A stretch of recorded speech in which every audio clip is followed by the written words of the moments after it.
Vamos a Dios, que su informe habla de tantas mujeres veganas y oprimidas. Y le diré que en efecto, nosotros las mujeres nos hemos sentido oprimidas. Y que en verdad el pueblo se ha sentido indignado.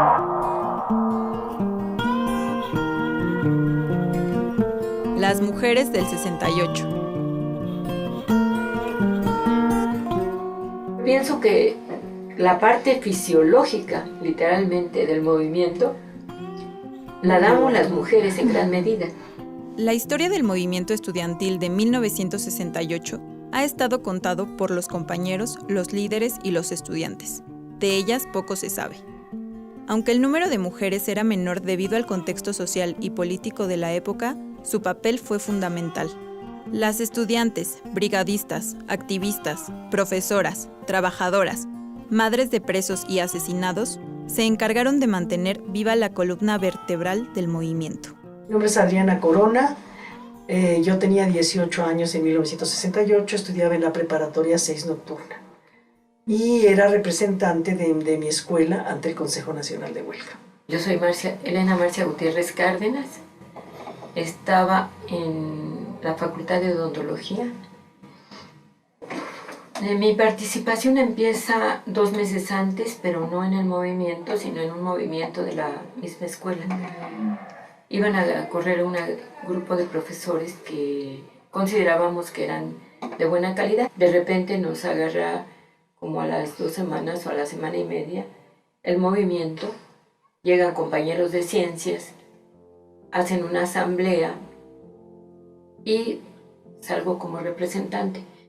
A partir de ese momento, Marcia y Adriana, igual que muchas mujeres participantes del movimiento, iniciaron un largo proceso de transformación de su lugar en la sociedad.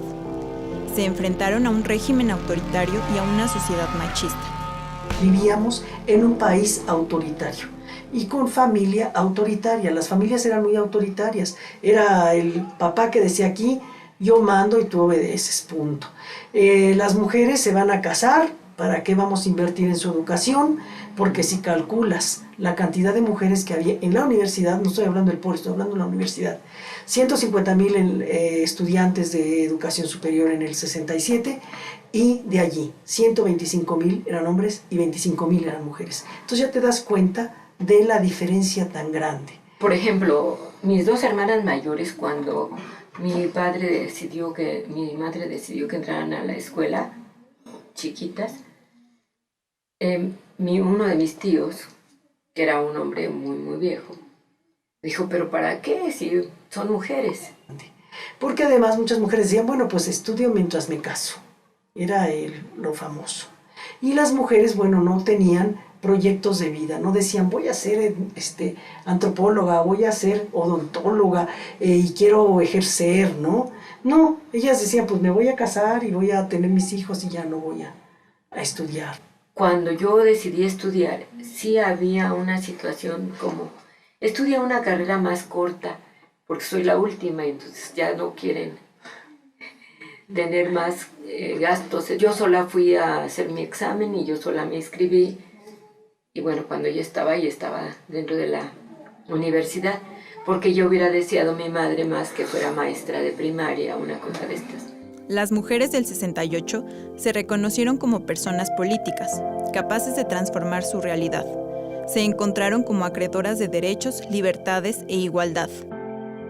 Nosotros veníamos, por ejemplo, estaba Norma Lara y ellos, estábamos trabajando un grupo contra la violencia en parroquia universitaria antes del movimiento. Era un grupo de poesía, de filosofía, de psicoanálisis, etc.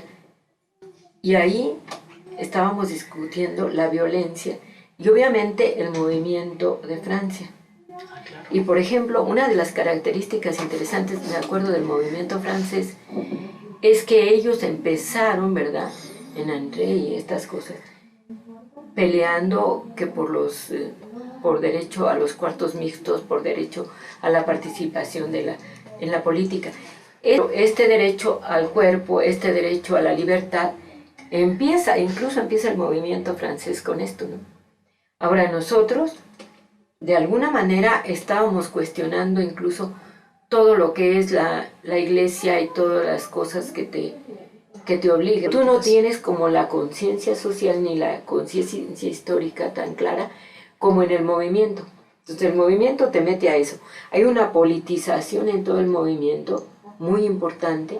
Es un movimiento libertario, eso es algo fundamental, que es libertario para todos. Las estudiantes, activistas, profesoras y ciudadanas se levantaron no solo contra el autoritarismo del gobierno, también el de la familia, y contra las mismas relaciones y roles que existían entre hombres y mujeres.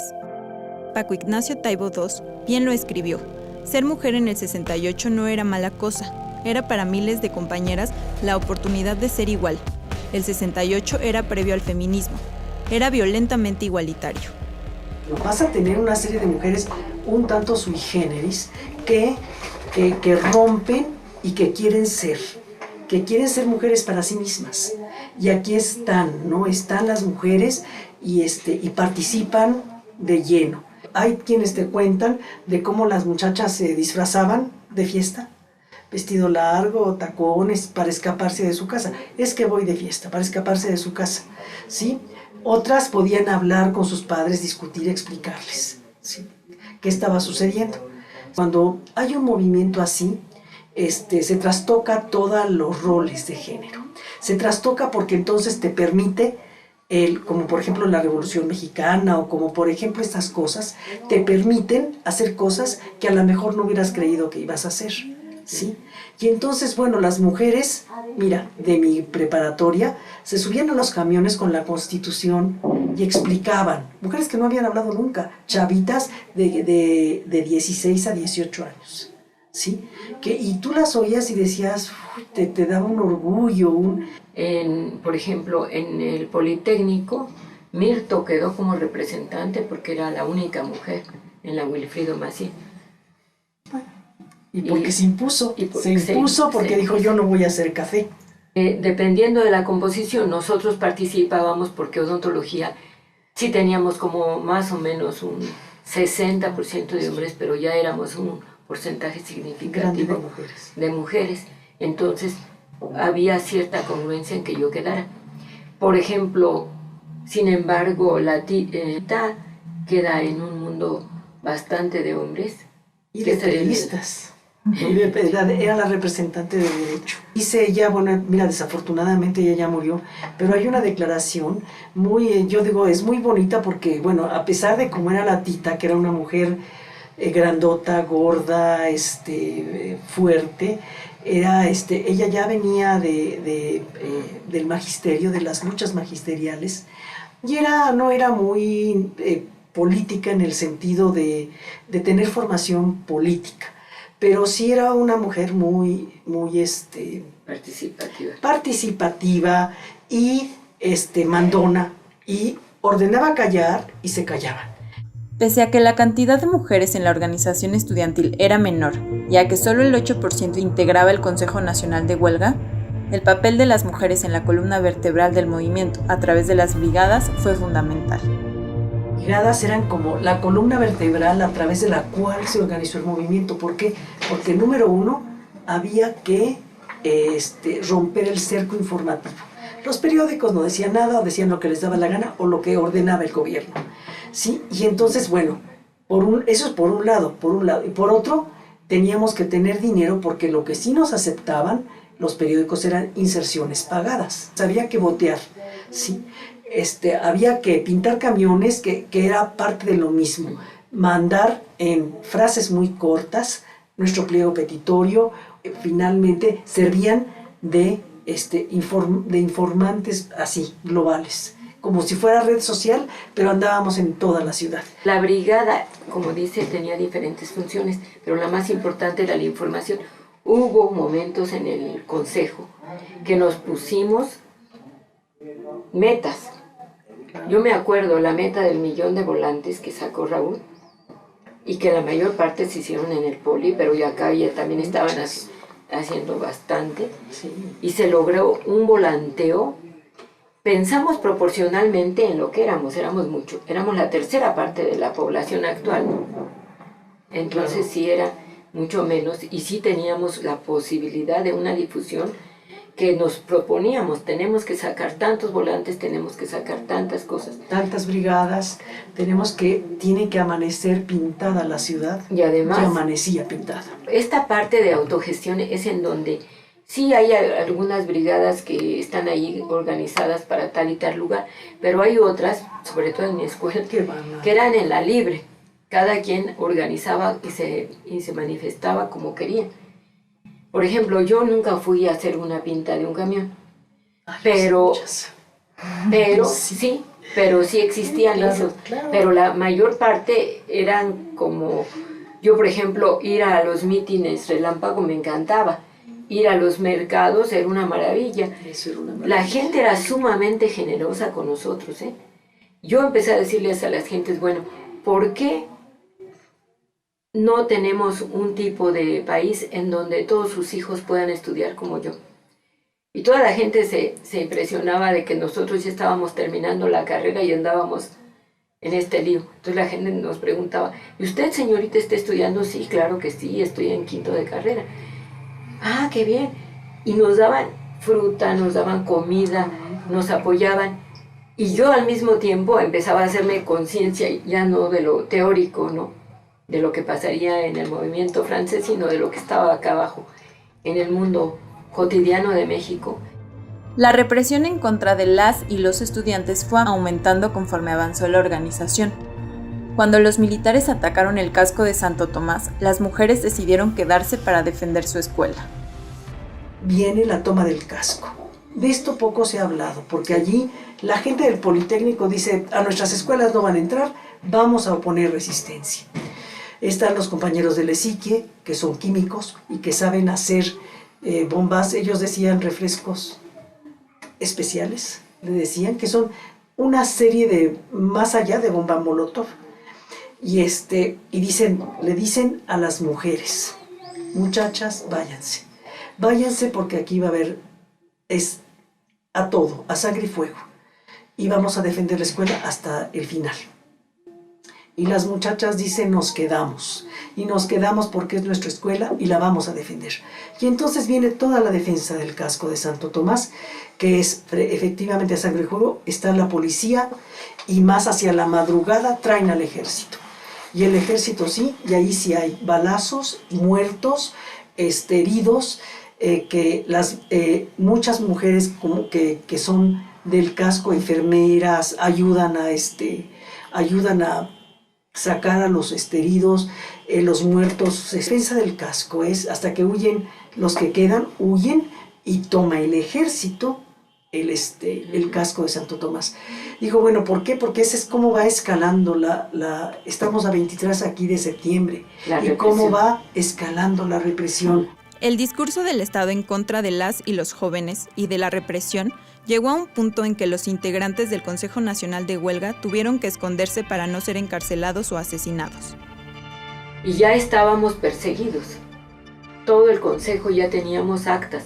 Yo ya empecé a no dormir en mi casa, ya teníamos miedo. Y yo salgo a la marcha y aparentemente me cubro, pero hay muchas fotos en donde aparezco con una tarjetita aquí tapada con una... Nos cubríamos. El 2 de octubre de 1968, la represión del Estado llegó al punto máximo, el asesinato y la desaparición de un número aún desconocido de estudiantes, que hoy siguen sin justicia. La parte más dura es el genocidio, y además que no haya un deslinde de responsabilidades tan claro. ¿Te imaginas una parte del discurso que es muy importante que quieren dar? Que no eran cientos de muertos como quisimos nosotros decir, que eran solamente 58, creo que dice Joel, o cualquier otro dentro del medio oficial, que no eran tantos muertos. A ver, no es que no sean tantos muertos que los que se hayan distinguido.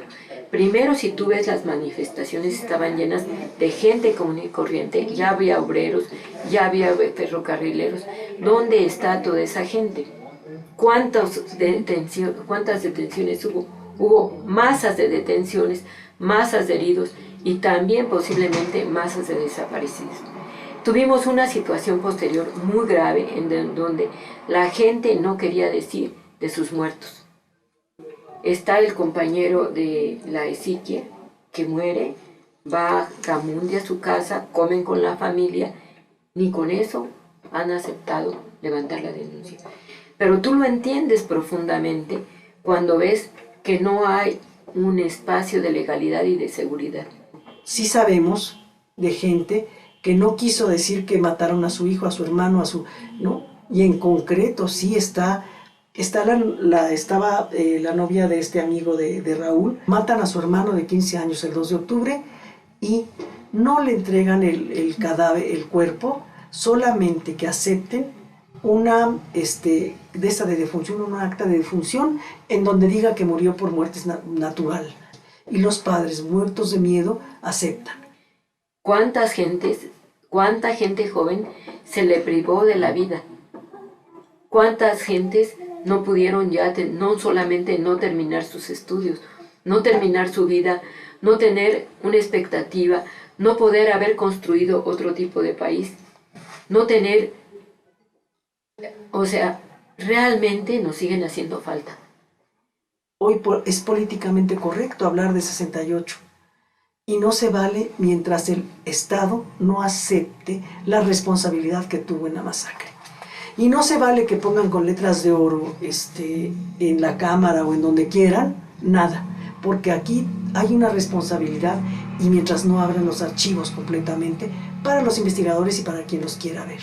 Y hasta que no se diga y se deslinden las responsabilidades y no se diga, no, pues fue una masacre de los estudiantes, dispararon primero. El Estado tiene que reconocer que ha cometido una masacre. Está la llaga abierta, sigue el problema. 68 no se cerró, porque finalmente nunca sabemos cuántos murieron ni qué pasó con ellos. El legado de las mujeres del 68 inspiró el feminismo del presente y la lucha por los derechos de las mujeres.